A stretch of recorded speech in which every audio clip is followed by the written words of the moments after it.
a theory on how birthmarks could correspond to wounds from past lives. The power of the mind to leave physical marks on the body. Dr. Jim Tucker at the University of Virginia had learned through years of studying reincarnation accounts to accept that reincarnation exists, but the strong indications that birthmarks correspond to past life wounds still puzzled him. "I didn't see how a wound on one body could show up as a birthmark on another, even if you accepted the idea of past life connections," he wrote in his book Return to Life, Extraordinary Cases of Children Who Remember Past Lives. His mentor and predecessor in reincarnation studies, Dr. Ian Stevenson, had verified many cases. Some children among the approximately 2,000 reincarnation cases he studied recalled their past lives in such detail that they could identify their previous incarnations. Checking autopsy records or going to talk to the families of the deceased, Stevenson learned that the children often had birthmarks that corresponded with great accuracy to the wounds suffered by their supposed past life incarnations. An example of a case Stevenson and Tucker worked on together is that of a boy named Patrick in the American Midwest. Patrick had 3 birthmarks that seemed to correspond with wounds his dead brother Kevin had on his body. Kevin had died of cancer as a child before Patrick was born. During his treatment, Kevin had a bruised and blind left eye. Patrick had a white opacity covering his left eye and he was essentially blind in that eye. Kevin had a tumor over his right ear. Patrick was born with a nodule above his right ear. Kevin had a central 4-line inserted on the right side of his neck. Patrick had a mark on the right side of his neck. Furthermore, Kevin walked with a limp, and so did Patrick. Patrick seemed to remember doing things he'd never done, like living in the family's old apartment, which Kevin had done. He also named a deceased relative, Billy the Pirate, who was murdered and whom Patrick's mother didn't even know existed. What he said about Billy turned out to be true. Billy supposedly talked to Patrick in his time between lives. How could a birthmark travel from one life to another?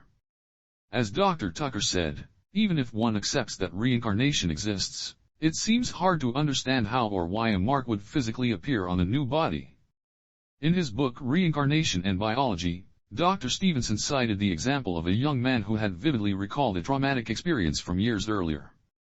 His arms had been tied behind him during this experience, and as he recalled it, his arms developed what looked like rope marks. If a person's mind can cause physical marks to appear on his or her body, memories of a past life could cause marks to appear on the present body, said Dr. Stevenson.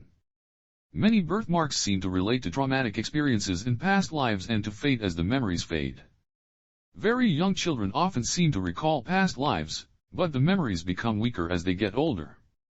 Neuroscientist Joe Dispenza, featured in the documentary What the Bleep Do We Know, has also said a person's thoughts can have a physical impact on his or her body.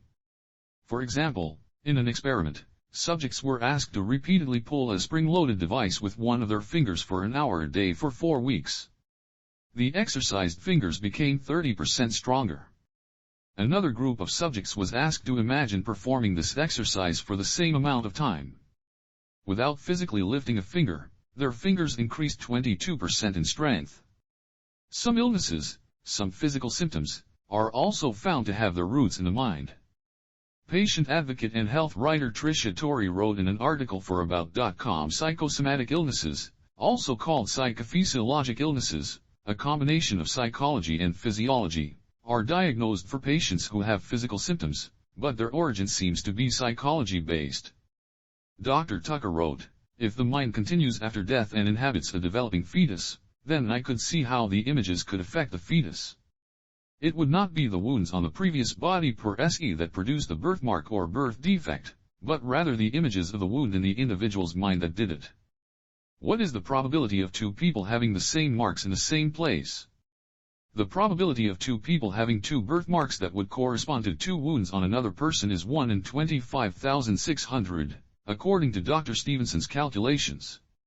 Dr. Tucker summarizes the logic. Dr. Stevenson began with the surface area of the skin on the average adult male being 1.6 meters 5.25 feet. He then imagined that if this area were square and laid on a flat surface, it would be approximately 127 centimeters 50 inches by 127 centimeters.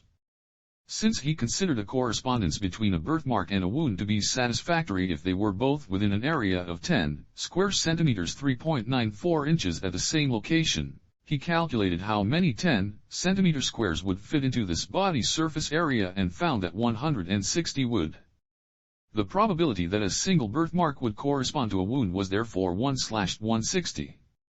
The probability that two birthmarks would correspond to two wounds was 1/160 x 1/160 or 1 in 25,600.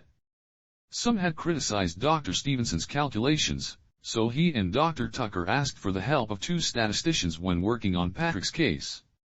They expressed interest, but declined. One of them said that calculations would oversimplify the complex situation.